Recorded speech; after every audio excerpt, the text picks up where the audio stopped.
What's up, everybody? Tom Pelissero here with USA Today, back for another Facebook live chat after yesterday's conference title games. We know the Super Bowl matchup, the New England Patriots facing the Atlanta Falcons. That game 13 days away. And where am I? An early morning flight to Mobile, Alabama, the Senior Bowl. Practices get going in the next couple of days here.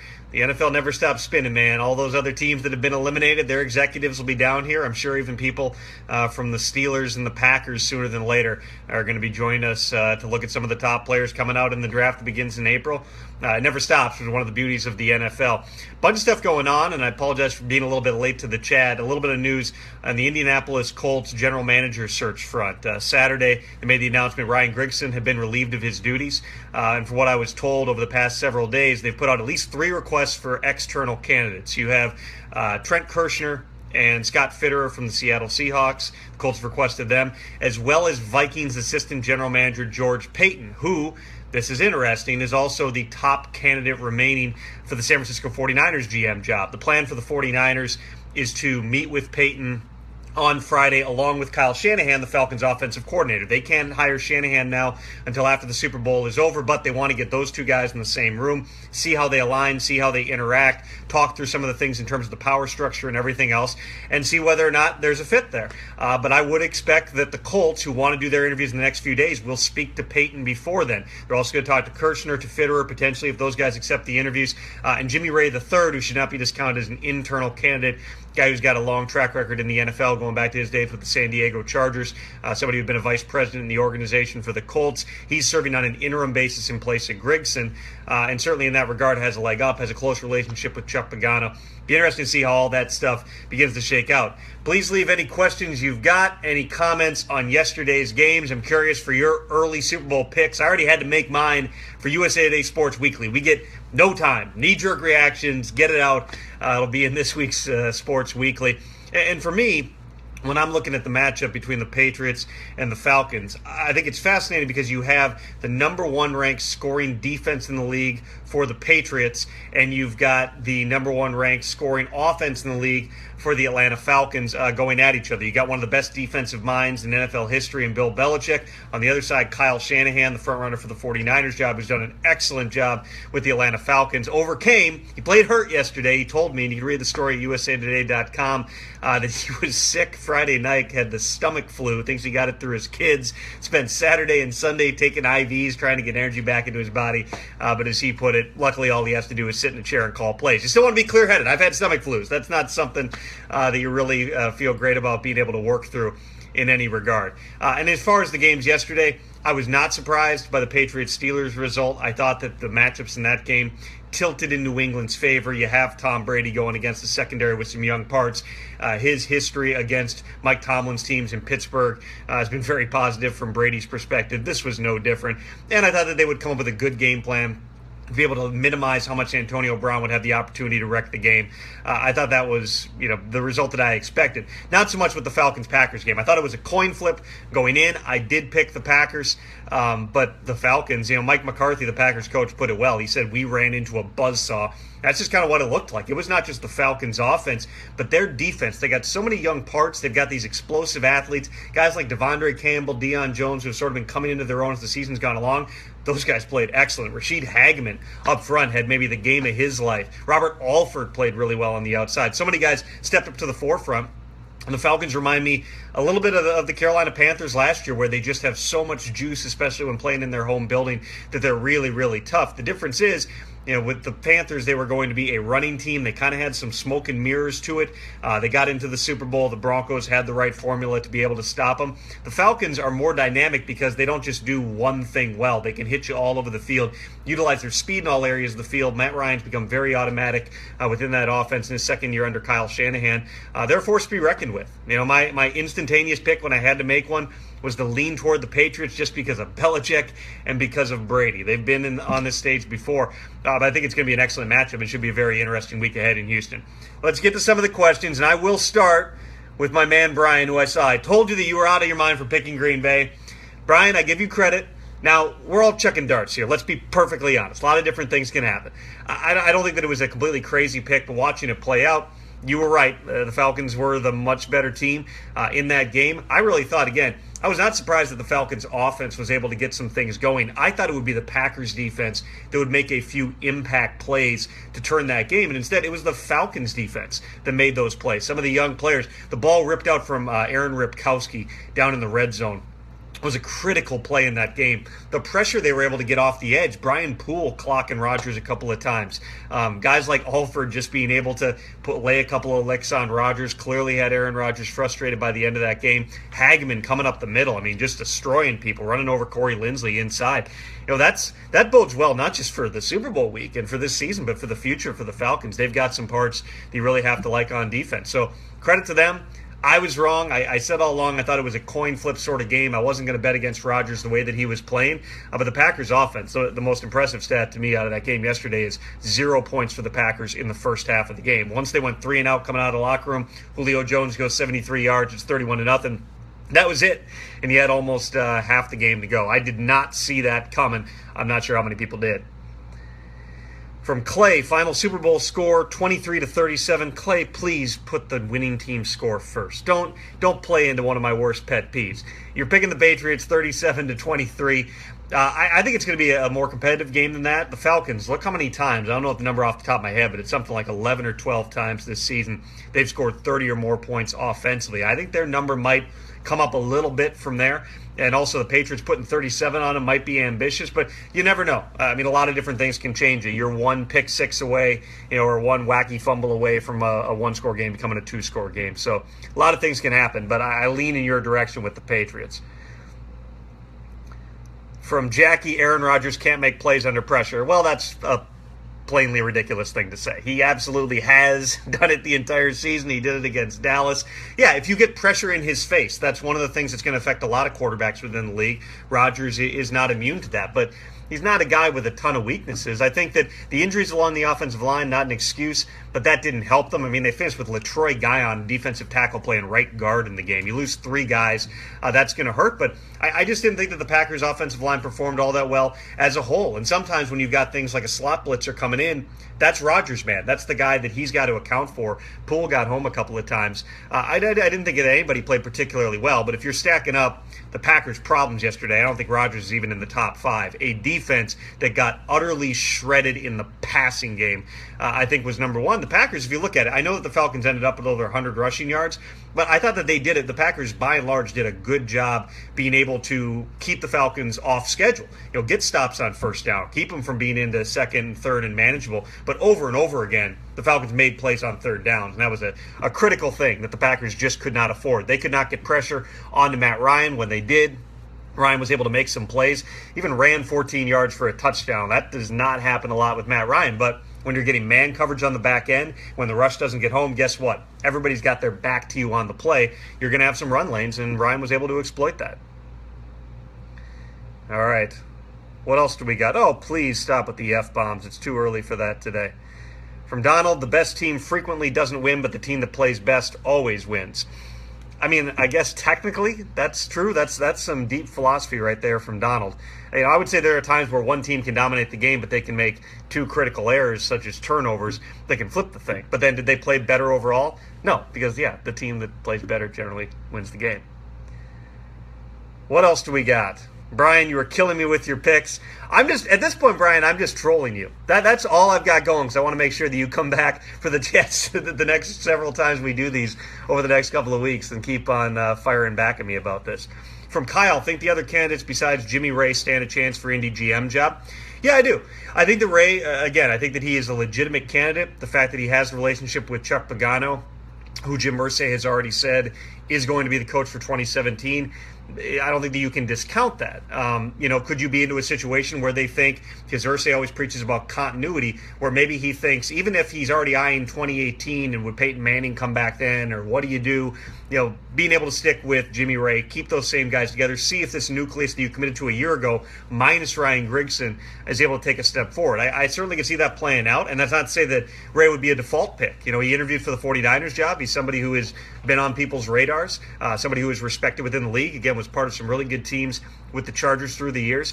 It'll be interesting to see, because you also could envision a scenario where Irsay, who is an excitable guy and loves football and loves talking about it, could get enamored with one of these other guys that he decides to interview. But I can tell you this, 2 names on everybody's short list in the league that always come up: George Paton, Trent Kirshner. Those are names you're going to hear. Both guys are going to be GMs eventually if they want to be, and their names have started to be out there a lot more within this cycle. Payton's turned down a lot of interviews in recent years. The fact that he's now has taken one, moving forward with the 49ers, likely taking the second one with the Colts, that should tell you a lot, too, about where he feels he's at in his career and some of the opportunities in front of him. I mean, the Colts, regardless of who they go after, the Colts are going to have some good options here. I mean, I saw some debate in my Twitter mentions today about whether the 49ers or the Colts were the more preferable job, and it's not close. That's not my opinion. That's the opinion of the people within the league. I mean, if you talk to 10 potential GM candidates out there, I'd bet you 9 or 10 are going to say that Indianapolis is the better job because the opportunity to build around Andrew Luck. He's already signed through 2021. I know that he's been up and down. He needs to do a better job getting the football out of his hand, but you know that you can win with that guy. The bar is set low in terms of how they build around him, particularly on the defensive side of the ball. In San Francisco, you got a lot of cap flexibility. You have a high draft pick this year, but you're in such a roster teardown mode at this point. You might even have some preoccupations about whether you want to put your franchise quarterback behind what you've got along the offensive line. You know, who knows what they're going to end up doing with Joe Staley? Who knows how quickly they can turn over the rest of that unit? I mean, it's a 2 or 3 year rebuilding project in San Francisco. You could feel fairly confident you could come into Indianapolis in 2017 and win. That's a big difference. And beyond that, you can win for the long haul with Andrew Luck. That's the opinion of the scouts that I've talked to throughout the league. Really, the guy's been eyeing that job for a couple of years now. Take a few more questions here, if anybody's got any. Francisca, 51 Super Bowl, yee. All right, sure. Jackie, we all want to see Roger Goodell hand Tom Brady the Lombardi Trophy. New England 28, Atlanta 17. The Falcons fans, Brian in particular, probably going to disagree with that, but it's certainly a fascinating subplot here. I'd make a reference to a really old movie from the 1970s. I won't do it because it's mildly inappropriate, but let's just say the thought of revenge on the podium is something that has to be fairly sweet. I think more so to Patriots fans than it is to Tom Brady. The other thing that people don't understand, Robert Kraft, for the entire time that Deflategate was playing out, as mad as he was at the league, as mad as he was at the commissioner, these are business partners. These are guys who are in meetings all the time talking about, you know, how to make the league better, how to make themselves more money. They interact constantly. It's not as if Goodell hasn't talked to Kraft. Are they socializing? Is Goodell going over to Kraft's house for drinks the night before a game? Not recently. No, that part of it hasn't happened. But the base level personal animosity, I don't think, is there. Certainly not at the ownership level. With Brady, you can bet on it. But that's not a guy who needs a lot of extra motivation to go out and want to play his best. From Brian, do you think Pagano gets fired in Indy with a new GM coming? Not in 2017. Not unless Jim Irsay flat out contradicts what he's already said publicly. But he also made very clear that Pagano, they need to take a step forward. Pagano gets it. Pagano's really pumped up to play, to coach his best football in 2017. If he doesn't, especially with a new GM potentially coming in, depending who it is, you would certainly think that it's very obvious if you're putting up a hot seat list of candidates for next season. Pagano's fairly high on the list. From Brooke, it's all lies. I've seen alternative facts that show the Pittsburgh Steelers played the smartest game and got the most touchdowns. Beware those alternative facts. I will just leave it at that and not dive any deeper. From Dave, does Steelers look for another head coach? I don't think so. It would really surprise me. They value continuity in that organization as much as anybody in the NFL. I think that Mike Tomlin is one of the fastest in NFL history to get to 100 wins. I think that he's done an excellent job. Do they have to change some things up in terms of their staff? Potentially. You always have to look at that, especially when your season ends like that and you're once again struggling to get over the hump against the team that is always going to be there at the end in the AFC. I also think that, you know, that's a defense that's really gone through a lot of change in recent years. They've got some encouraging young players on the back end, you know, but they're still trying to generate pass rush. They had some injuries over the course of the season. Everybody in the league does, but losing guys like Cam Hayward, that's going to hurt you too. I think they're going to continue to try to put the pieces in place on defense, invest resources on that side of the football.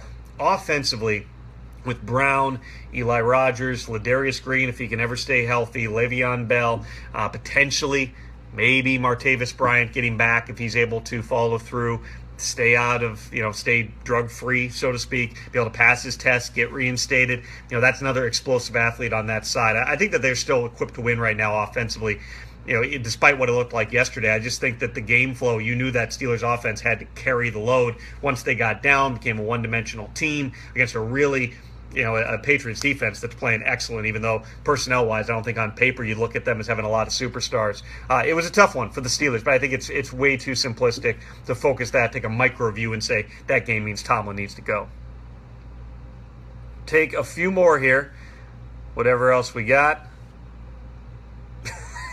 Garbus, Tom, you're talking to the wind. All the games are fixed. Why don't we talk about that? You know how hard it would be to fix an NFL game? Virtually impossible. There are so many different things you would need to do. Now, okay, I'm not going to go really deep into the weeds about how you could potentially manipulate things in point spreads and things like that, but actually fixing games going in an 11-on-11 sport that's scrutinized the way the NFL is, that's as dangerous as the NFL is, it'd be pretty tough. All right, who are you leaning towards for MVP? If we're talking about in the NFL, you'll find all my picks. NFL honors. I'm stoked that half of Key and Peele are going to be hosting that. That should be fairly entertaining. From Laura, what do you think about Cousins to the 49ers? If, in fact, Kyle Shanahan and the expectation is he'll be the coach goes there, that's certainly going to ramp up. I would look at them as being one of the teams that could target Cousins, depending what the Redskins do. I think that, and I've written this before, they need to commit or not commit sooner than later to Kirk Cousins. You can't just keep playing the franchise tag game because the numbers continue to grow. It gets tougher and tougher, over time here. So big offseason for Kirk Cousins, and it'll be interesting to see how that entire situation plays out over the next 6 weeks or so. From Tom, will Buffalo ever have a winning team again? I don't think they're far off. I didn't think they were far off this season. I remember talking to people within the league who had played them and said that's a team that if they do it right can be dangerous to some people. It didn't end up playing out that way. The defense was a big problem. They hire a defensive coach in Sean McDermott. I think they got a lot of talent on the offensive side and the defensive side. Let's not forget the injuries that hit them going all the way back to training camp. Some of the guys that you thought were really going to make a difference, like Reggie Ragland getting hurt right off the bat, never seeing a snap. Shaq Lawson, came in with a shoulder issue that had to be cleaned up. A bunch of different things in place, that were going on throughout the course of that season doesn't excuse how poorly they played. Marcel Darius' suspension. I mean, the list goes on and on. McDermott is a guy who, based upon his background, is going to try to install some discipline. They badly need that. It'll be interesting. Another huge situation contract-wise in this offseason. What happens with Tyrod Taylor? His option. The Bills had not made any decision at the end of the year. I know a lot of people read into his benching. That was not a sign that they were moving on from Tyrod Taylor. That was a business decision. Did not want to have his contract become fully guaranteed for next season. And so now the new coach was going to have a voice within that. So McDermott will be a part of that conversation. The offensive coordinator will be a part of that conversation. A lot of different moving parts still in Buffalo, starting with the most important position. From Janice, congrats, I'm happy for the Falcons. I felt Green Bay wasn't ready. I don't know if it wasn't that they weren't ready, but they did look like a team that had had to exert all their energy over the past, 7-8 weeks to get into the playoffs, to go on the road and win a game last week in Dallas. The Falcons looked like they had fresh legs. I would give you that. I don't think there was a matter of mentally the Packers were not in it. I mean, the Falcons had some mistakes early. Taylor Gabriel dropping that ball on the out pattern. Everybody makes mistakes early in the game. It just looked like the Packers did not have that counter punch once they got punched in the mouth. And on the road, in those situations, that building was live yesterday. It was loud. It was a lot of fun. That makes it all that much tougher. From Brian, do you think Johnny Manziel ever plays in the NFL again?